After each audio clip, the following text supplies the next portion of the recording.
We'll get started. So hello, on behalf of Tourism Management Academy and Rove Marketing, just want to say welcome to everyone. We've got some people joining in. We're going to just get rolling here. First off, and most importantly, we hope everyone is safe and well during this time. Clearly, health and well-being is everyone's first priority. My name is Sally Donovan, Client Relations Lead at Rove Marketing, and your facilitator for today's webinar, Best Practices for Navigating Your Tourism Business Through Crisis. So thanks for joining today. Just to let you know, we had a lot of interest in the topic with over 100 registrants from around the world, the US, Canada, South Africa, Europe, Australia. It's great to see a global interest in this global topic. We are recording the webinar, so we'll be sending that out if the participants aren't able to join in today. So we'll start by going over through some administrative items.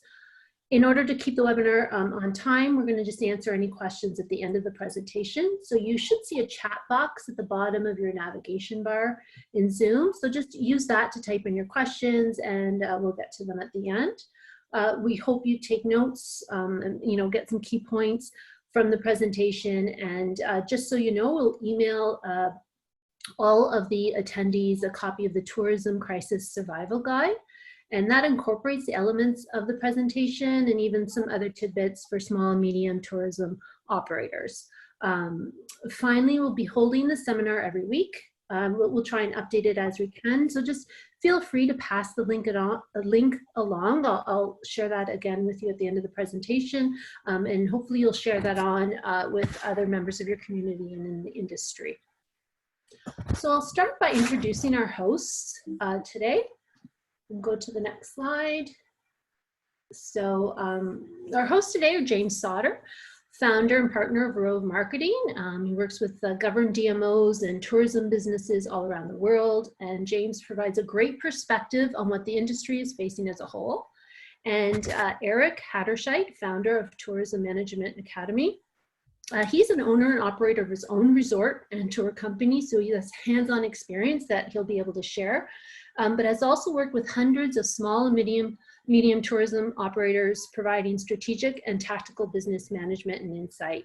So together, we put together a webinar that shares best practices in the tourism industry during a crisis. And this is based on current discussions we're having with our clients and businesses, along with research and learnings from historical crisis management. So we're going to focus on the beneficial tactics operators have done to continue to strategize and plan and not be paralyzed because of the situation, to minimize risk and ultimately recover as we return into a normalized state. So with that introduction and housekeeping done, I'm going to hand things over to James to start diving into the presentation from a top-line industry point of view. Great, thanks, Sally, and welcome everybody. It's great to have everyone attending. This first slide here, this is a dashboard that was put together by a 17-year-old student, high school student.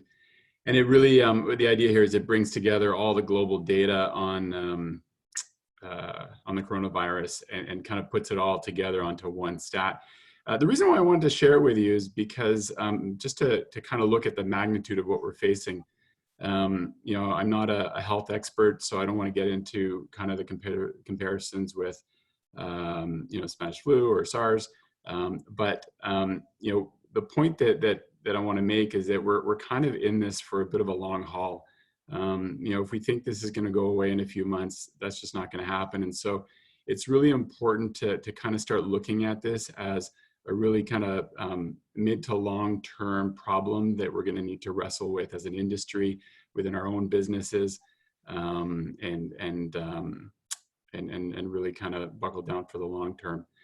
If you move over to the next slide, I've had the opportunity to meet with a lot of regional tourism offices or authorities, sometimes otherwise known as destination marketing organizations or DMOs,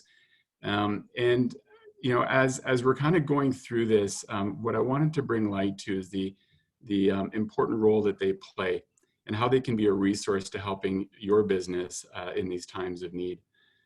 So of course, there's lots of resources out there. If you're feeling on your own, we can certainly give you other resources. But the Regional Tourism Office in your area is probably one of the best resources. There's a few ways that they're really stepping forward and helping. One, and I'm going to go through this list here in a little bit more detail. One is embracing data. They have a wealth of information, and we all know that data is information, is insight now.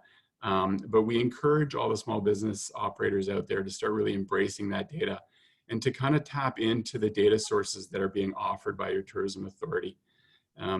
Data such as flight capacity data, hotel booking data, border data, all of those are really valuable to start predicting, anticipating, and even measuring the recovery signs. Of course, with that, you can make better decisions around, when is it the right time to start, the marketing? Where are the markets kind of, performing best, and where are you seeing those early indicators coming from? And all of that helps you plan your media accordingly. Other data that's hugely beneficial is your own data. So you've got a wealth of information sitting before you with your website. If you have a newsletter, you've got open rates and click-through rates, which are great proxies for demand. Of course, you've got social data to understand where the conversation's heading. And then maybe if you want, you can tap into your rating and review data on Google and TripAdvisor, go through that data and see if there's anything that you can pull out that might be insightful. Perhaps if you want to, get into some more operational initiatives while it's a bit of a slow time, all very helpful. So the message there is really to start embracing data if you're not already, and to work with your DMO to that end. The second item is regular communications. A lot of the DMOs are really stepping up. They're doing a great job in terms of communicating with their members and their partners. We're seeing communications happening through email, through calls, conference calls, web calls, webinars, newsletters, website updates, and we're seeing a lot of frequency. We encourage you to tap into that. Go to the website, get your email if you haven't already onto their newsletter, attend the webinars.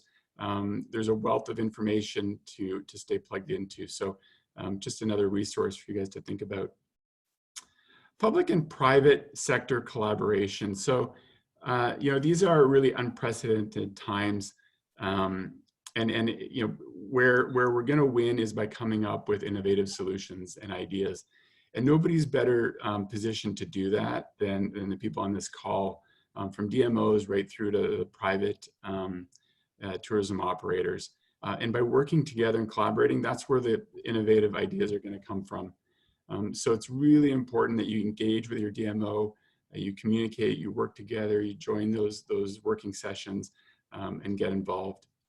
You might be noticing there's a lot of industry surveys being emailed out. It's as important as ever now to fill out those surveys. This is the means that DMOs can understand the needs of their members. And so we do urge you to look at that, take the time, fill it out. It really comes down to the saying, help them help you. And those surveys are really important. And you might see a few of them coming out because things are changing so quickly, but do take the time to fill them out. You'll get rewarded back with more relevant information from your tourism authority. Marketing is still key. So what we see is, obviously the tourism boards are putting a hold on paid marketing, but the leading ones are still very active.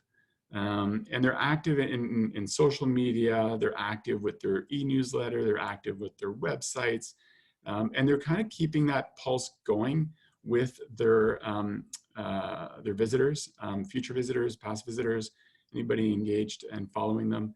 It's really important because as this turns around, you want to be ready to hit the ground running.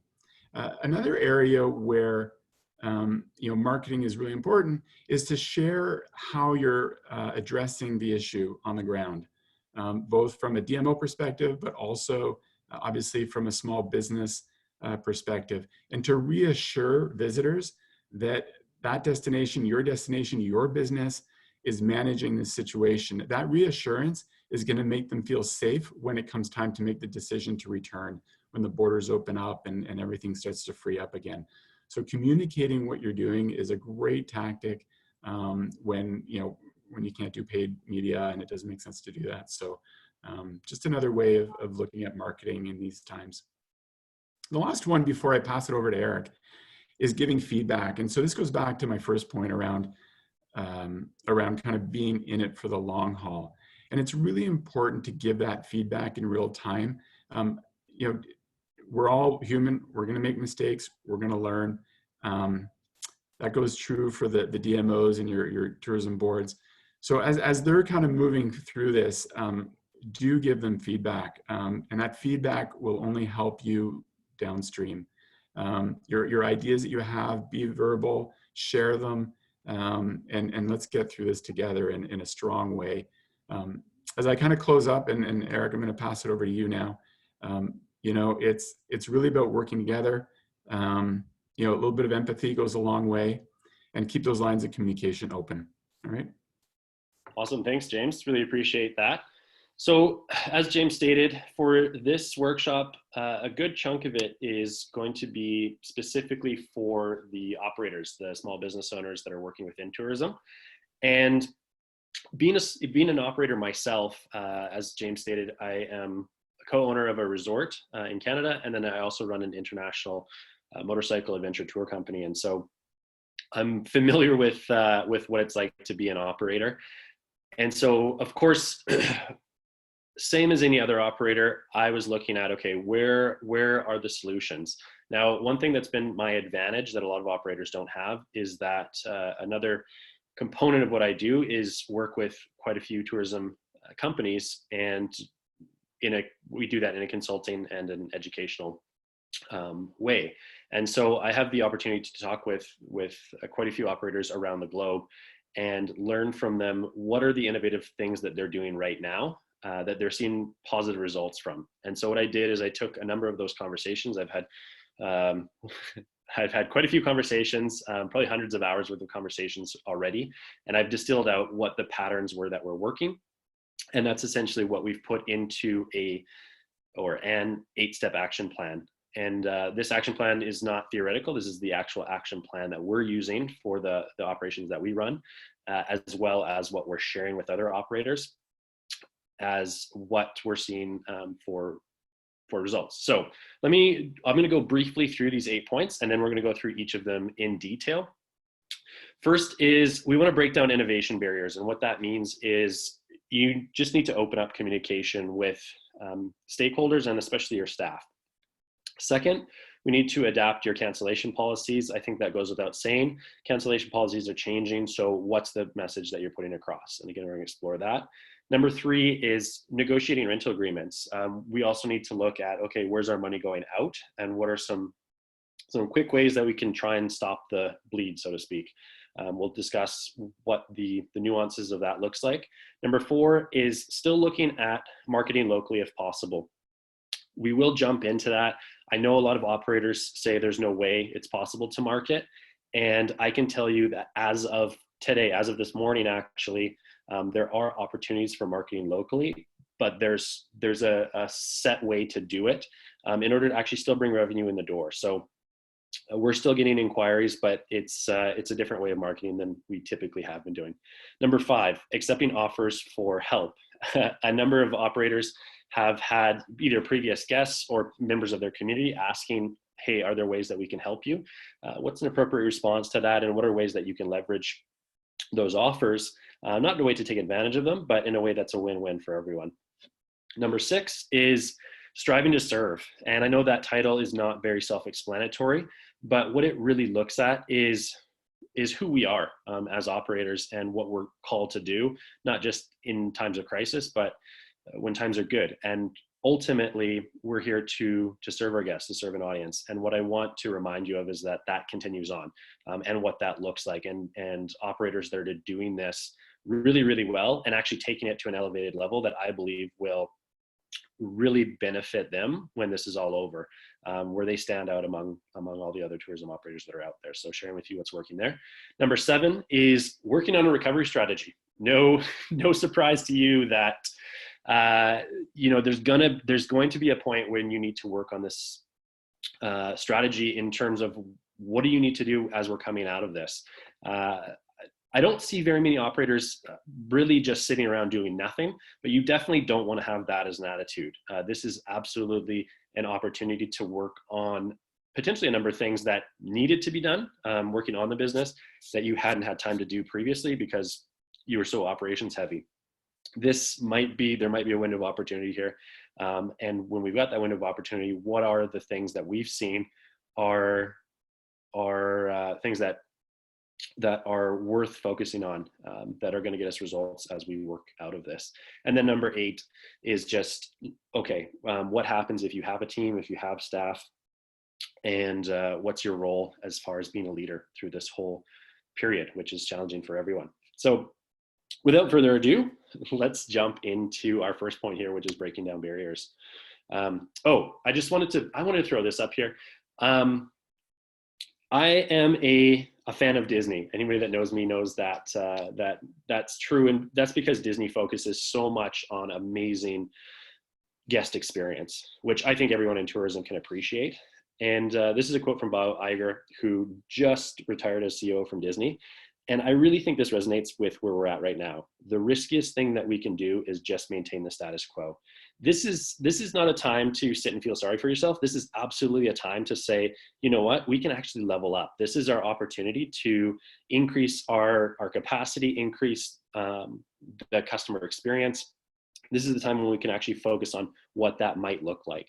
And I want you to take a small page out of Disney's book, where Disney has often looked at, you know what, we have a great customer experience. How do we make it better? So that's really what I want you to take out of this presentation. Is we're hoping to give you a number of tools and strategies to elevate your game. So first step, in terms of just getting through the period we're in, and what I'm going to stress here actually is there's really 3 core components to this whole coronavirus situation that we need to be looking at. The first is just dealing with the immediate danger. And that's going to be the first couple of steps here, talking about how do we deal with what's happening, how we're adjusting to today. The second part of this is going to be, so to speak, where we enter the eye of the storm. So we've been hit, we've been battered, and then there's going to be a little bit of a calm period where we're sitting at home and we can't do much, but we're going to be sitting in a situation where it's a little bit calm and we can build. And so we're going to talk about what that looks like. And then we're going to have to hit the other side of that storm, which is, okay, what happens now when travel bans are lifted and we got to scramble to find staff to see what's going on with bookings, to see what guests, what their needs are. And so we're going to look at what that looks like, and that's your recovery strategy. So those are the 3 components we're covering today. So step 1 is that first part, which is how are we dealing with all of this right now?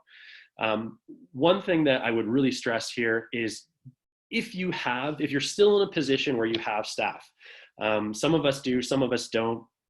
Personally, we had staff all set to come. We've got staff, our staff come from all over the world, but they all canceled. They had to, obviously. So we actually don't have any staff right now, other than really one of our core managers. But with the staff that you do have, if you have any left, open up communication channels with them, and ask them what their ideas are. This isn't necessarily down to just you as the leader of your business. You can also be asking your staff and potentially even just friends around you and saying, hey, do you have any interesting ideas on how we tackle the situation that we're in right now? I also want you to consider this as an opportunity to innovate and pivot. And I know I stressed that already, so I'm not going to go too much more into detail on that point.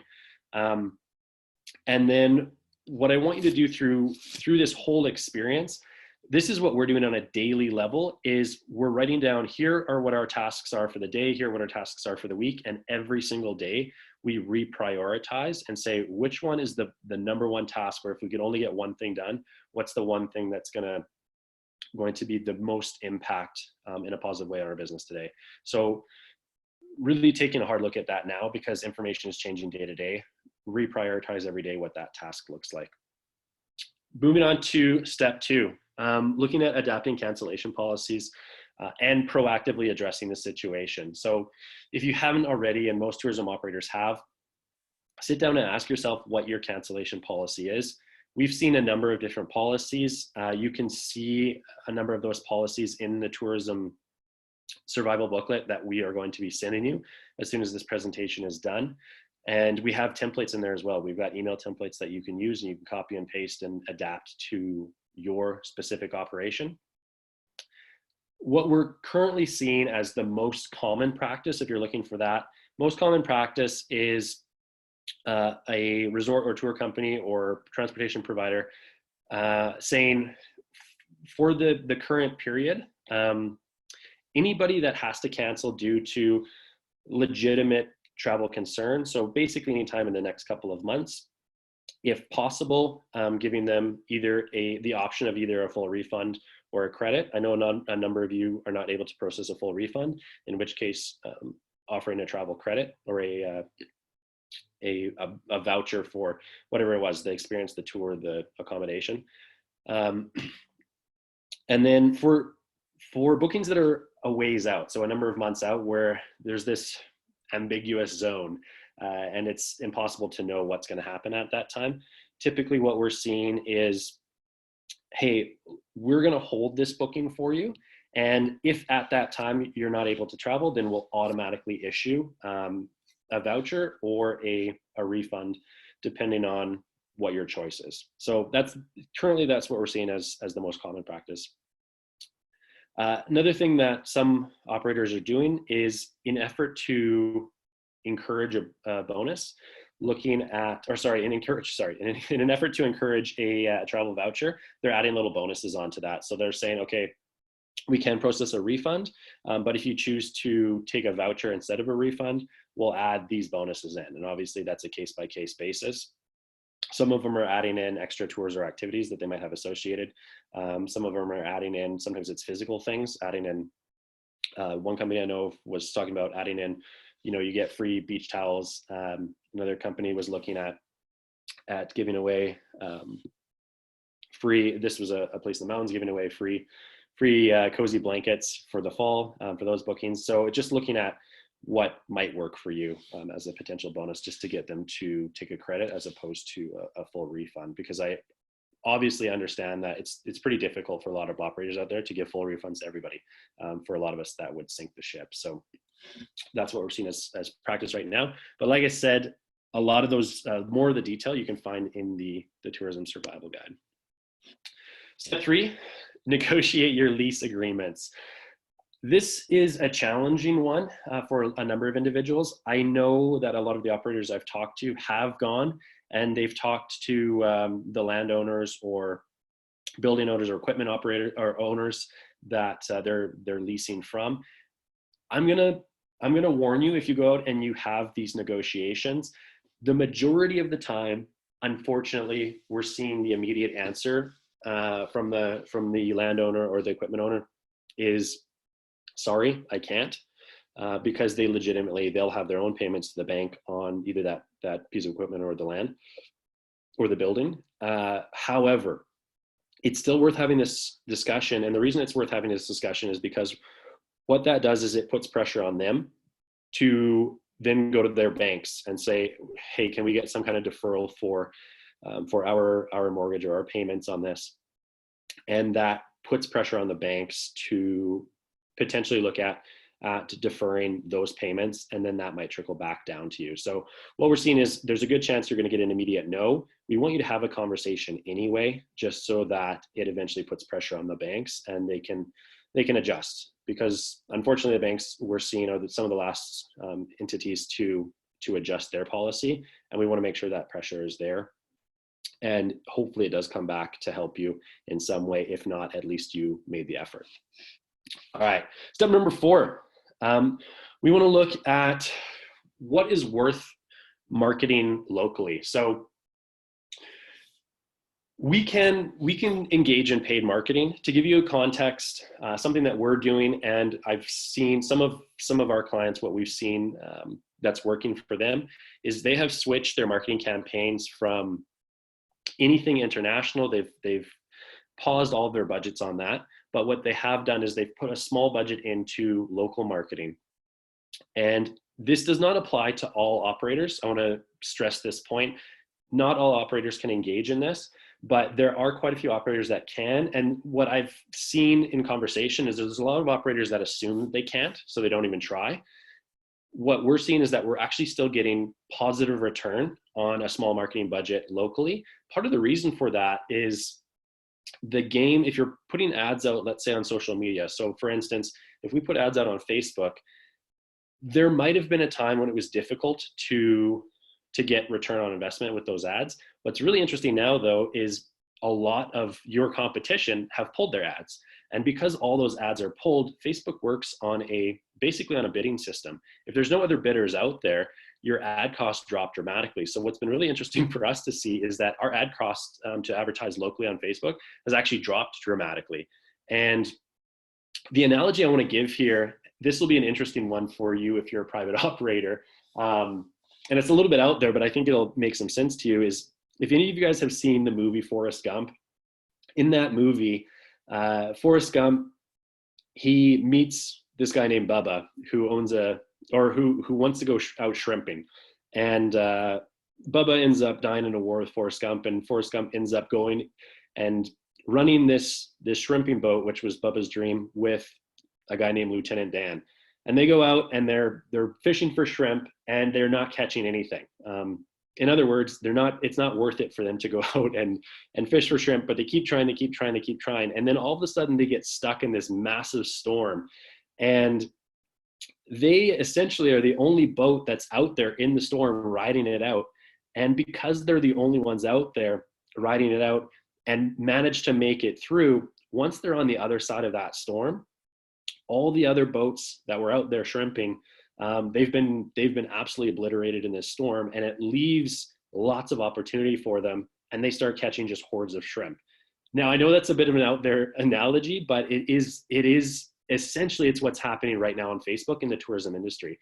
If you can market locally, if you're in that position, and you have an offer that is something that people can take you up on, then you can put it out there. The other point in this, because I know there's going to be a number of skeptics when it comes to this topic saying, okay, well, great, I'm closed right now. I want to stress, we are also closed right now.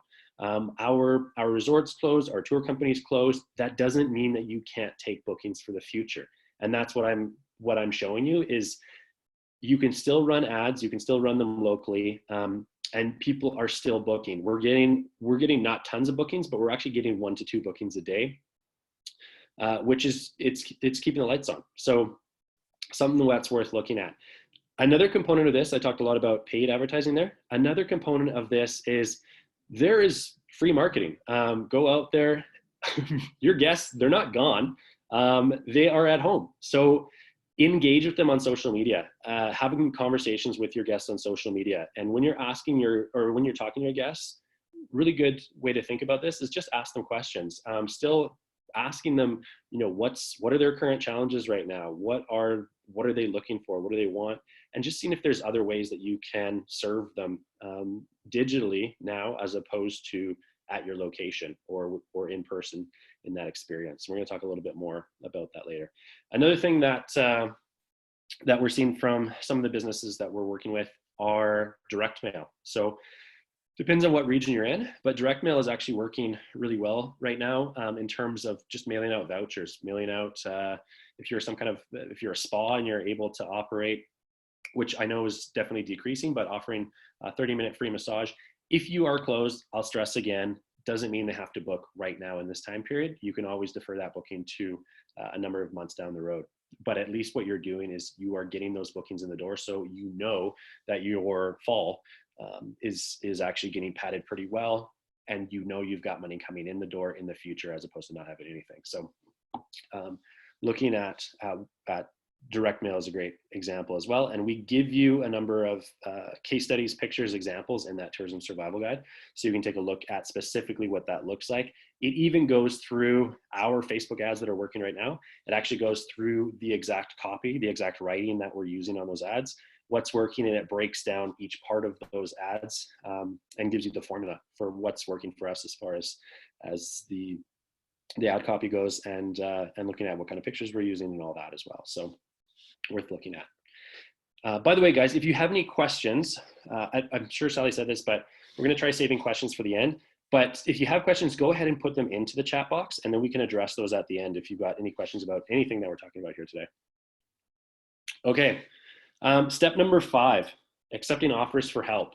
So we've noticed, not only ourselves, but we've also noticed a number of our clients have been getting inquiries from previous guests, from some of their biggest fans, as well as inquiries from the community, asking if there's anything they can do.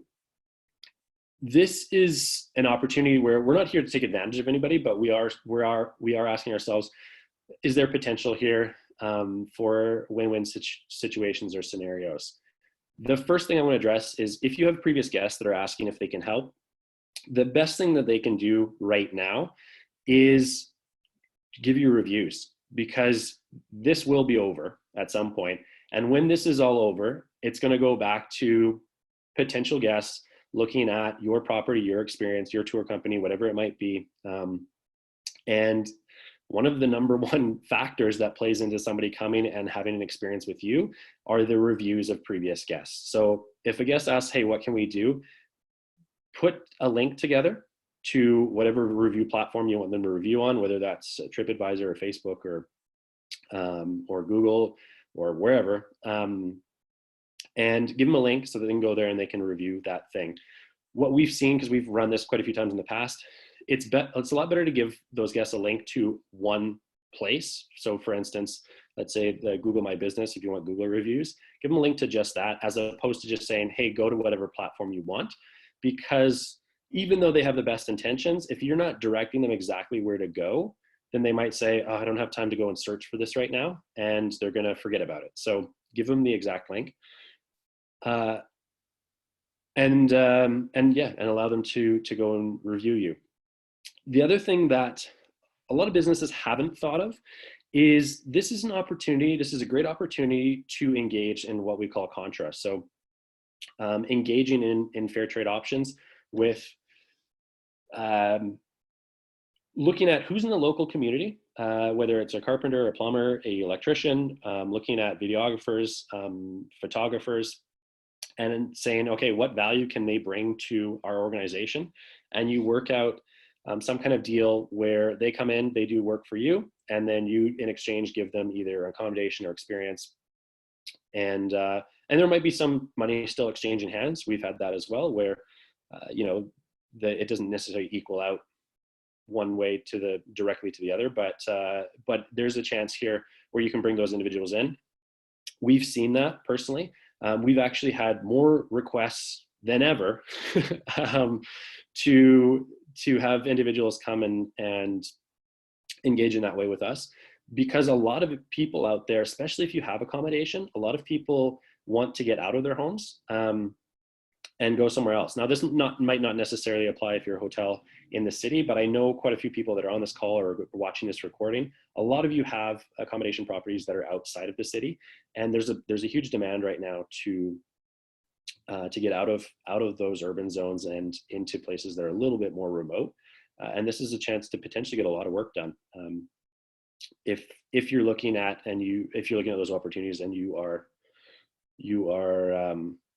thoughtful about what it is that you need done, and you're able to delegate that appropriately.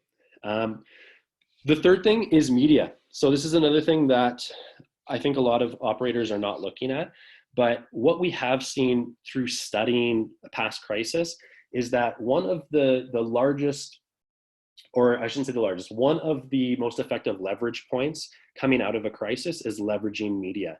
However, what happens is that the media get inundated with a million tourism organizations and operators wanting the media to write stories about them specifically when the storm has passed.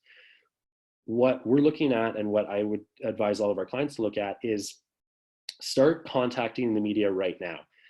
They're not in a position to be writing articles about you necessarily right now, unless they're negative articles, but contact them and say, hey, I want to start telling our stories, positive stories about us, get our name out there in the media, so that we can really bounce back from this as fast as possible. And the media are open right now to helping industry bounce back. So what that does is that sets up interviews, that gets them to tell your stories. And that doesn't get published really until travel bans are lifted. So the other component of this is that means that you have to have stories that are interesting to tell. And if you don't have those stories, then we want to look at what can you do to create those stories, to architect those stories, so that the media is interested in writing about them. Again, you can find a few more examples in that tourism survival guide around what that looks like, but there's a bit of a process to saying they don't necessarily want to write just about your business in general. You have to have a more interesting storyline than that. But setting those interviews up now before there's a big rush is definitely worth thinking about. Okay, step 6, continue to serve. So this step, as I said, it's a little bit confusing just looking at the title, but this is where some of the most interesting stories we're hearing are coming from. And this is where I would really encourage you, if you take anything out of this presentation, this is something that I want you to think about very strongly, because I believe that your actions right now will have a dramatic impact on your next few years of business. So the first thing I want you to do, as the slide here says, is ask yourself, how do I serve at a higher level than I did before? So instead of retreating and saying, okay, economically we're crushed, which most of us are. Unfortunately, that's the circumstance. None of us are really able to take bookings right now. So economically, it's a very challenging situation. But rather than retreating and feeling sorry for ourselves, this is the time to think exactly the opposite. This is the time to think, you know what? This is my opportunity to stand out from everyone else in the industry. This is our opportunity to show that we are a leader. So what can I be doing to serve at a higher level than I did before? And the way that you want to think about this is you want to ask yourself, what is it really that my guest was looking to get out of this experience? Because it's not just the accommodation, it's not just the tour. There's some emotional component to that your guest is paying you for.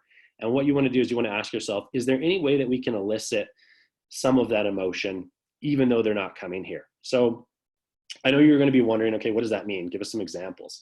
A good example is I had a conversation last week with one of the businesses we're working with. They run a heli fishing lodge out on the coast of Canada. And as it sounds, individuals, they'll fly in on a float plane typically. And then from there, they'll take a helicopter to different bays, maybe different shorelines, different rivers, and they'll go fishing in some pristine wilderness, some pretty cool areas. Now, obviously, they can't deliver that experience. Most of the borders have been shut. Most of their clientele come from overseas. So they've actually had to make the decision to close down for the season. But just because they're closed down doesn't mean they're doing nothing. So in talking with them, I said, you know what, this is an amazing opportunity to focus on what that experience looks like. And so we worked together with them to elicit what are some of the things that they could do to give a similar experience or a taste of the experience without the guest being there. So here's a couple of things. First, we looked at filming a segment of their location.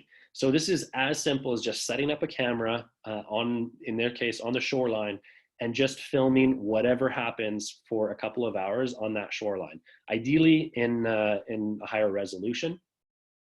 And then we take that video, we put it to a link online. Usually it's a private link. And then we send them that link. When I say send them, send the guest that link that had the booking that had to cancel. And we say, we know times are really stressful for you. We really feel for you. We're sorry that you weren't able to make it. What we've done is we've filmed our environment. This isn't meant for you to sit down and watch. This is meant for you to play in the background. So if you have a TV or a big screen or you have a projector, just play it in the background and let it just be. So it gives you a small piece of our environment and it has that calming effect.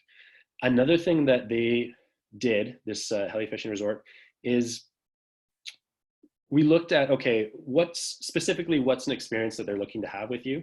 Now, of course, this is fishing, so everything's in context, but what we've decided to do is go out with their fly fishing guides, film a segment with their guide where the guide talks about the fishing conditions, the types of flies that they're going to be using, why those flies are effective. And we take that segment of video and we put it onto a USB stick. And then we take that USB stick and we put it in a box, and that box also has all the flies that we talked about in that video. And we send it to the guest that canceled with a little note that says, we're really sorry you couldn't make it. We know you were looking forward to coming.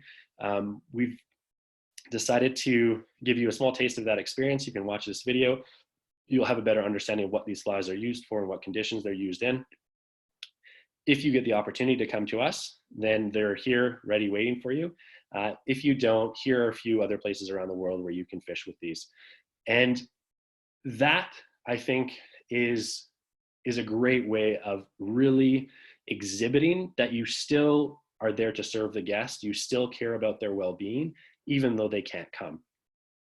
And I think it's, first of all, I think it's the right thing to do. But on the back end of that, we also believe that this is something that will allow us to be in a position to have a high number of rebookings as soon as all the travel bans have lifted. Another component of this that's really important is engaging in that kind of, I'm going to call it marketing, but engaging in that kind of marketing. Those guests, we've already seen this. We've actually run examples like this before, just not during a crisis.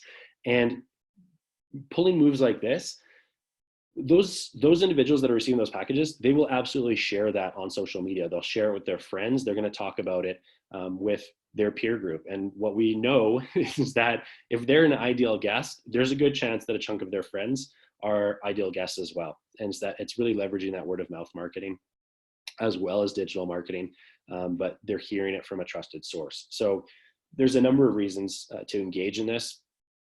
It shows that you truly are a leader in your field, in your industry. So something to think about. Okay, step number 7, working on a recovery strategy. So step number 7, first point I'm not going to go too into because we've already talked about this, but reaching out to PR and pre-book experiences and interviews. When I say PR, public relations, that involves potentially looking at forms of non-traditional media as well, which would include influencers, bloggers, vloggers, travel writers. Well, I guess maybe that's traditional, but I'm talking about in the non-traditional sense. Podcasters, taking a look at those sources as well is definitely worth looking at, especially if there are times when you can bring them in and you're not booked otherwise.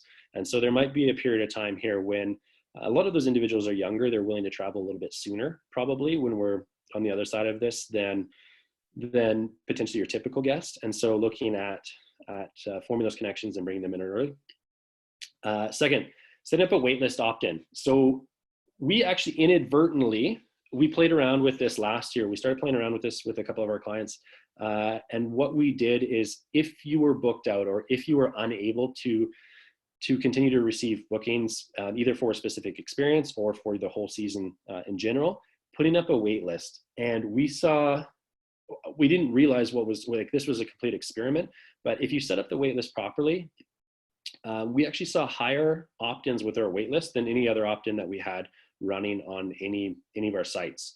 So it's a simple little box that sits on the side. Typically, I'm not a big fan of pop-ups, but it's a box that sits on the side. And it says, probably during this time, it's going to say something along the lines of like, due to the fact that we're not sure exactly how long this is going to last. If you're interested in making a booking with us, put your name on the wait list and we'll notify you when everything is open again and we're ready to take bookings.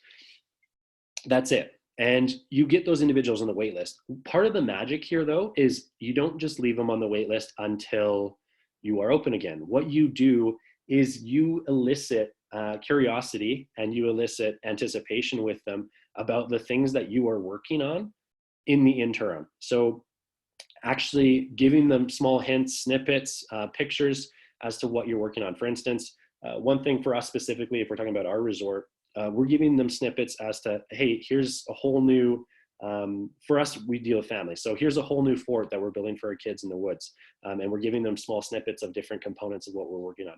Here are some new games that we're working on, and we'll give them snippets of what that looks like. Here's some of we do mail outs as well. So here's what some of our physical mail outs are going to look like. Here's what's going to come to your family. So giving hints as to what that looks like, it gets them excited about about booking with you again. So just making sure that you don't just leave your list, you're actually filling them in as you go. Next, coming up with your one-page marketing plan. There's an example of this in the, by the way, there's examples of I think all of these things in the tourism survival guide. So you guys can see the visuals, the case studies, what this looks like. The one-page marketing plan, that's definitely in there. When it comes to your marketing plan, try and keep it simple and not go over one page. In that one-page marketing plan, what we're going to be looking at, what we've seen is there's 3 really foundational pieces where if we leave out any one of those pieces in our marketing tends to have lower conversion. And those 3 pieces are being very clear about who you're talking to in your marketing. The second piece is, what is it that makes you unique? As in, what can you give that guest that they can't get anywhere else? And then the third component to this is having a strong reason as to why you're giving them that experience, having a deeper level of reasoning behind just making money. So if you can come through with that in your marketing, it tends to convert a lot higher. And then from there, then the marketing plan just goes into who's doing what, when, online, offline, what are we doing free, what's paid, and tries to keep it simple.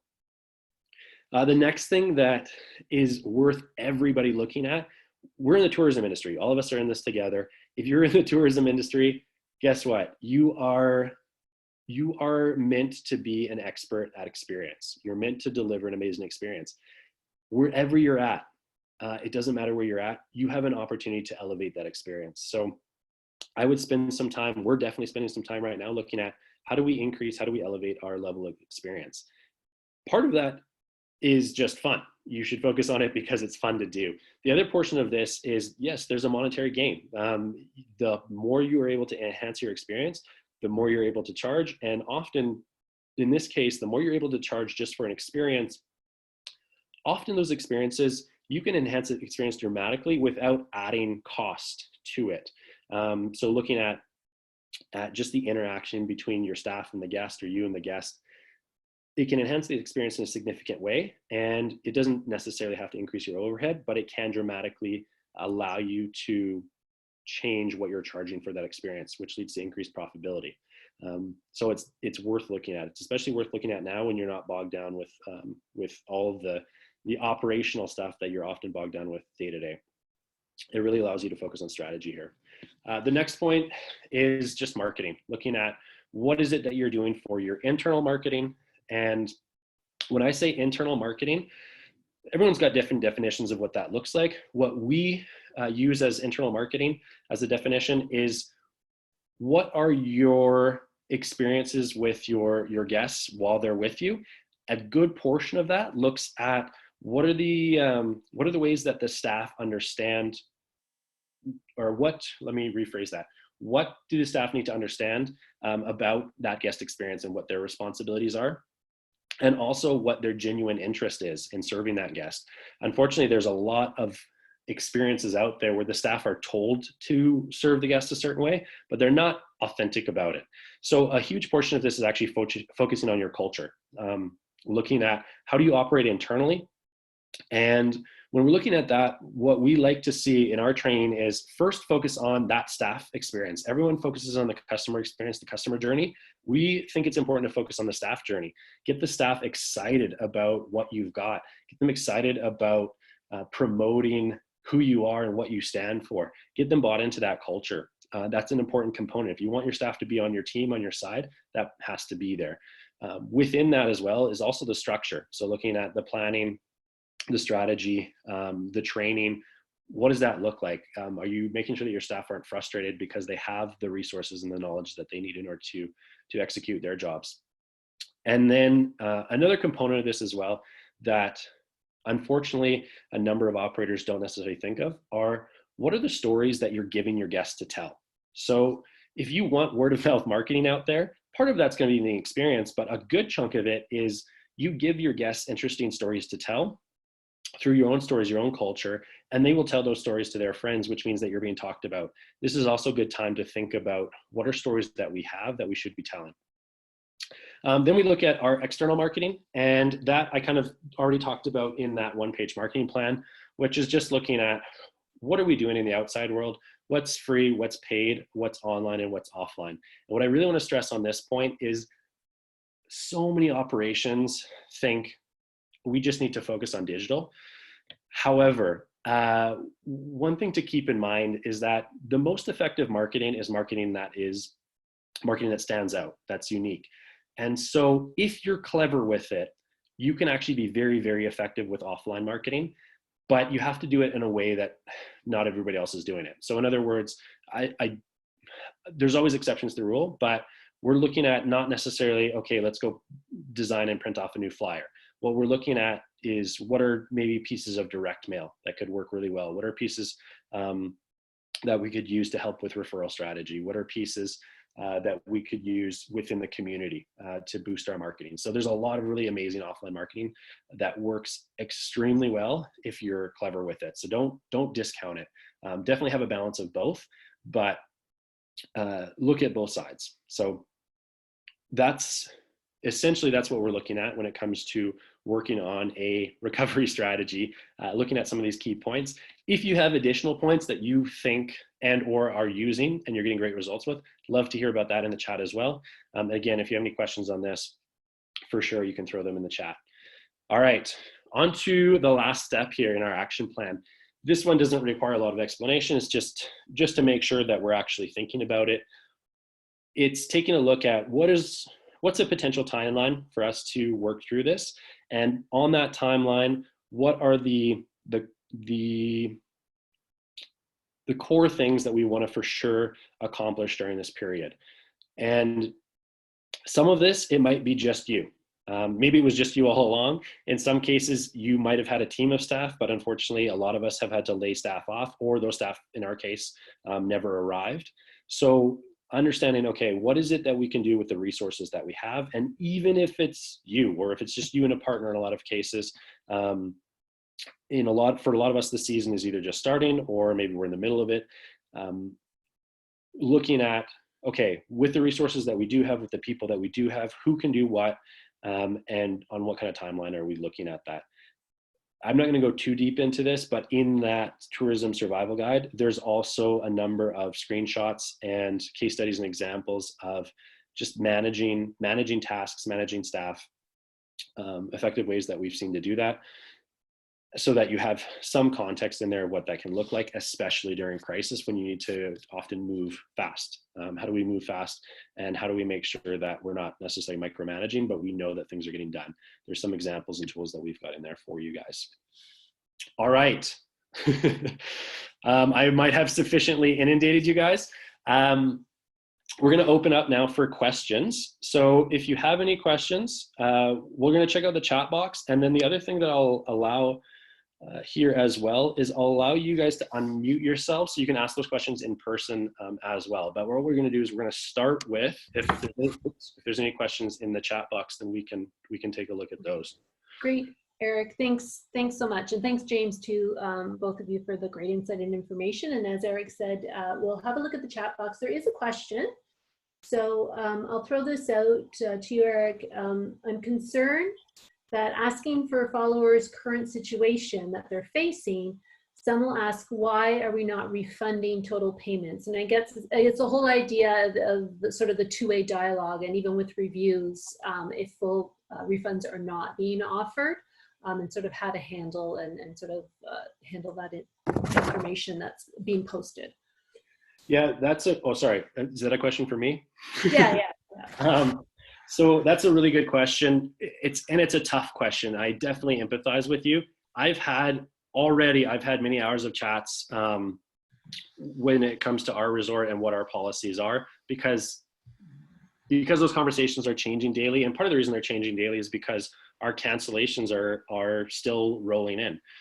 We initially thought that we'd get away with not too much in the very beginning of this. We're like, okay, well, so far we haven't had any cancellations. We knew a lot of other people that were having lots and we weren't getting any. And now we're definitely starting to have them roll in. Obviously, part of this depends on the context of what do you have for resources to weather the storm. we're in a fortunate position where we could, in theory, we could refund everyone, and it would definitely hurt us in a significant way, but we would make it through based on the reserves that we have. However, I recognize that a lot of business owners are not in that position, in which case it's tough because, you know, the guests, they're looking at this and they're saying, well, why can't I get a full refund? This is unfair. And a lot of times they look at it, the guest looks at this and says, well, they're a big, like they're this business, and they a lot of guests, for whatever reason, they assume that every business is just made of money. They got coffers of money, maybe treasure trove of gold lying around in the garage somewhere. When the reality is most businesses are operating on fairly thin margins. So I would say if you're in that situation, it's a tough situation to answer, but the answer that I would probably give is, realistically, if like I cannot refund everyone full amount. If I did, we would go under. So what we can afford to do right now is we can give you a travel credit, and in order to smooth that over, looking at if there's another way that you can give some kind of additional bonus with that. So obviously, you know, you were looking at having experience with us or staying with us. We would love you to be able to have that experience again. We apologize, but we don't have the resources to offer a full refund. And here's the other component of this on your end as the operator. Don't feel bad about that, because large organizations, that's their stance. There's a lot of large tour companies, airlines, that they cannot offer a full refund. They'll offer a travel credit. So if the guest says this is completely unfair, you can rebuttal with, listen, we cannot possibly offer a full refund. That is something that's common across the travel industry. Unfortunately, the best thing I can do is I can give you whatever you want to call it, a voucher or a credit or a gift certificate, and we'll even throw this extra piece in there. And if the guest is irate about it, then there are times when the customer's not always right, and it's hey, I'm doing the very, very best I can. So take it or leave it. There are times when I say it's appropriate to say it's okay to have a guest upset, because they are not capable of fully comprehending the situation. Great. Thanks, Eric. Now, there's another one that actually I was speaking with a client actually this morning about an attraction. And I thought, Eric, maybe you could just share some insight on this. The fact that operators are laying off employees. And with that, like when things do start up, they may have to rehire them. So how do you sort of keep these employees engaged that are officially not working for you at the moment, and just sort of keep, them engaged in the business and hoping that they would return after? You know what? This is a fascinating question. And I know everyone in the world is going to be in a different situation. We happen to be in Canada, and we've had all of our international staff I don't know if cancel is the right word. They've all said, okay, we have to delay. We have to delay coming until we can travel again, which is more than fair. What we've seen, though, that is unintended, is there are a lot of tourism staff, I'm going to put it that way, that are out there where seasons are ending. Now, here in Canada, our ski season is ending. And so we've actually had quite a few inquiries from staff that were working at those resorts that are asking for jobs because they've got nowhere to go. They can't get home, or they're finding it troubling to get home, or they were intending to stay in the country, but whatever plans they had, because it's such a tumultuous time, have fallen through. So what we're considering right now is, do we bring those staff in? As part of that, and it's such a tricky situation, because as part of that, we're also saying, if we bring in all these staff from all these different resorts all over the country, is that in itself a safety concern? And to be quite frank, at this point, we don't have a solid answer on that. We haven't decided we're going to bring them in. Even though we desperately need them to get ready for our season. But at the same time, is it a massive safety concern if we bring people in from all over the country and now they're all mixing at our place? Do we create a breeding ground for potential COVID concern there? It's really tough. I'd say I know I'm droning on a little bit of this question, but The simplest response is if you have staff and you can't afford to pay them, depending on what country you're in, take a look at the country you're in. In Canada, our honest response would be lay them off. That's actually, I know that doesn't sound, in normal times, that wouldn't sound like the best thing that you can do. Right now, this is the best thing that you can do, because at least in our country, almost all of those individuals are going to be, they're going to be able to apply for some kind of support, which is more than we'd be able to pay them right now with us not having any kind of cash flow. So, or very, very little cash flow, let's put it that way. Right. So really it's laying them off and saying, you know what, when we're ready to hire again, we'll notify you. If you found something else, that's fair. But most people are not going to find something else in the meantime. So the most money that they're going to get in a lot of country situations is actually letting them go. Right. Okay, yeah, it is really unique situation per operator based on a lot of different things that you mentioned. So we actually got, and maybe we could squeeze this in quickly, one other question in the chat box. Any idea what best payment refund company to use? So they use PayPal and their fees are high with exchange. I don't know, Eric, if you've got some experience. No, I have maybe an innovative idea for you, but I don't know if you're going to like it. We don't typically use PayPal for our payments. This is going to be really out there. It depends on how large these payments are. If they're to individuals, this probably doesn't make sense. One thing that we have done in the past when it comes to global transactions is we have converted the funds that we have into Bitcoin, so into some kind of equivalent to Bitcoin. In our case, it was Bitcoin. We've converted it to Bitcoin. We send it to the people in that country. And then in that country, we convert it back to their currency. That was the lowest. We did a lot of research to figure out what's the lowest conversion rate if we go through that. However, that's also operationally heavy, and we were dealing with larger sums of money. So it might not make sense on a small transaction to look at that, but that's something that most operators probably wouldn't be the first thought that came to mind. It definitely wasn't for us. It was only after our finance operator or manager did a lot of research and proposed that as an idea, and we're like, sure. And it was the very cheapest option in terms of international exchange rates. But I don't know if that really helps in this situation. Right. And they said, well, more guests are from the US. So this is just explaining, providing context. More guests are from the US and they're from Canada. So refunds are approximately at 2,500 USD.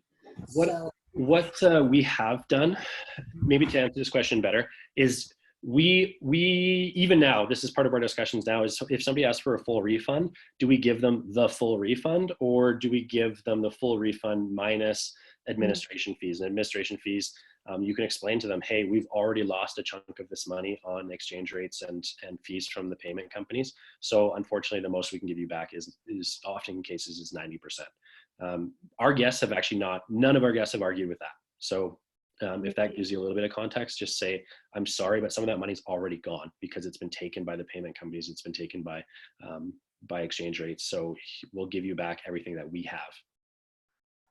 Cool. And just if anyone's checking the chat box, great community out there. We've got someone saying they use Flywire to collect funds, and that's less fees than Stripe or PayPal. So that may be something to check out as well in terms of that. And also back to your point, Eric, about even talking to lenders now, you see a lot of people waiving fees and refunds. So I'm not sure if you reach out, I know PayPal might be a bit different, but maybe there's an option to just kind of mention, given all the refunds that will be happening in this crisis. So, so I think given the time, I'm going to just try and wrap things up. Thanks, Eric, for taking all those questions too. So basically, I don't know if and I'll add it again here. I'm just going to add the link to the webinar in the chat box for everyone to copy, because we're just asking you to share the link to your contacts or other small and medium business operators. We are running this webinar every week, and it's just great to share that to provide this information to your peers and to even to DMOs to share that information to their members. So, also the other thing, as Eric mentioned, check your inbox for the Tourism Crisis Survival Guide. We'll be sending that out, and also just check your spam folder too.